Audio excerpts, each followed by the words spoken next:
Hey there everyone, it's your NakedVaultDweller, and in this video we're going to cover the dialogue for the NPC Rucker introduced in the Pitt update for Fallout 76. Just to note, we put together these videos for these NPCs so players can go back and look at their dialogue in case they missed something, but we also want the voice actors that put these characters together to be able to see their work after it's been published, because oftentimes they don't get a chance to see that. Anyway, if you happen to be the voice actor for this character, then comment down below and I will pin your comment to this video. We appreciate your work here in bringing this character to life for us.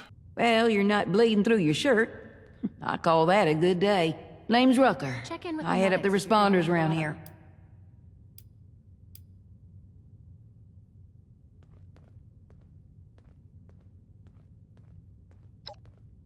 Better believe it. And it's my job to make sure we stick around this time. Nothing right now, believe that or not. Checking again soon, though. Almost always something that needs doing around here. This wanton Thought you robot might. tried to give me a haircut. Go on before ahead. running off. It's a shame. I can't get to the back by myself. Well, it took a minute and a miracle, but yeah. When I first got back to Appalachia, the responders were all but wiped out. A couple of folks wandering around wearing a uniform, but not a one doing any organizing or, hell, making any real work out of it. So I started reading everything I could find and listening to anything anyone could tell me about the group before they all passed. I realized that while the responders themselves didn't make it, the idea could be brought back, and this time, for good.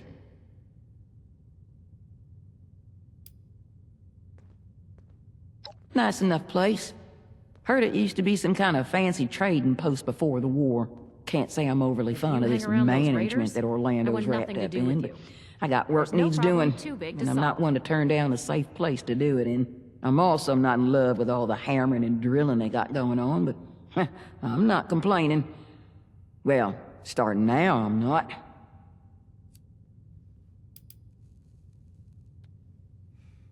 Was an army brat before the bombs fell. My dad was a medic and always wanted to be where the action was. Yeah, Dad's company took a direct hit. I think his biggest regret was that he wasn't here in Appalachia when it all went down. I wanted to do right by him, so I figured the next best thing was to make the trek back here myself and do what I thought he would have done. Wasn't easy. Me and a few other stragglers had to pick our way down the East Coast, ducking and dodging everything that moved except each other. Not the kind of experience one wants to talk about much. You understand. Sure thing. I keep the responders, well, responding. We've grown enough now that most of the different departments organize themselves fairly well. But everyone needs a fire lit under them from time to time, and these days, that's where most of my hours go. That, and keeping Orlando from sniffing around. The cool uniforms are just a nice bonus. Depends on who you mean. Hell, I can't get Orlando to tell me about Orlando. Not that I'm ungrateful for the space they're giving us here, mind you, but I've never met this management they go on about. And I don't trust anyone who can't or won't show their face.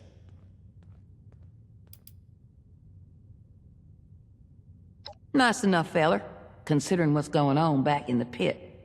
Resourceful, too, in a way that's hard to come by these days. I won't pretend I ever got my head all the way around this union he's part of, but he knows who his people are and does everything he can to keep them amongst the living. Yeah, we're cut from common cloth like that. My friends didn't want to join up with me. Said the responders sounded like too much work. Lord, that kid. If you're asking me about him, then I take it you haven't had the pleasure of him talking both your ears off at once. Truth told, I think the Brotherhood gave him a job just to stop him from jawing at him for 5 minutes. I begrudge their peace if it didn't come at the cost of our quiet. At least with his yakking, he can't sneak up on you. Orlando, on the other hand. No worries. All right, then. Take care of yourself. and your fellow Appalachians if you're able. And that's going to be it for the dialogue for this NPC in Fallout 76. If this video was any help to you or you liked the video, then make sure to give it a thumbs up. Or if you're stuck somewhere and have some questions, then make sure you comment down below and we'll try to get back to you as soon as we can. In the meantime, I will see you in Appalachia. Love you, bye. Slow. Okay, I got you right where I want you. Oh hey, we've made it to the end of the video. Hey, if you look up here, I just want to give a special thanks to these fine folks who participated in making this video happen. Now, if you excuse me, I have a death claw to kill. Where did it go?